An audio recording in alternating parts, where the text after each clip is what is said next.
હિરણ્યકશિપુ નામનો એક રાજા હતો. તેના એક પ્રહલાદ નામનો પુત્ર હતો. પ્રહલાદ ભગવાન વિષ્ણુનો પરમ ભક્ત હતો. તેના પિતાને કોઈ પણ વિષ્ણુ ભક્ત ગમતા ન હતા. તેથી તેને મારી નાખવાનો પ્રયત્ન કર્યો, પણ ભગવાન વિષ્ણુએ તેને બચાવ્યો.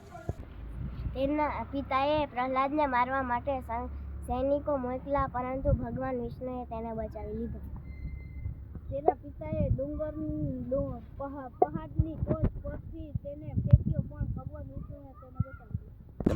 તેના પિતાએ તેને સાપના ઝેરથી મારવાનો પ્રયત્ન કર્યો, પરંતુ તેને ફરી એકવાર વિષ્ણુ ભગવાને બચાવી લીધો.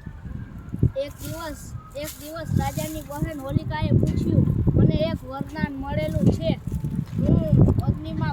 અગ્નિ મને બાળી શકે નહીં, તેથી હું પ્રહલાદને મારી નાખીશ. તેને રાજાએ સંપત્તિ આપી.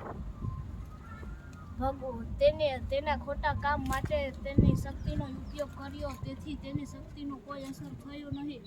તેથી તે અગ્નિમાં બળી મરી. ભગવાન વિષ્ણુએ પ્રહલાદને બચાવી લીધો. તો આવી રીતે હોલી ઉજવવામાં આવે છે. So happy Holi.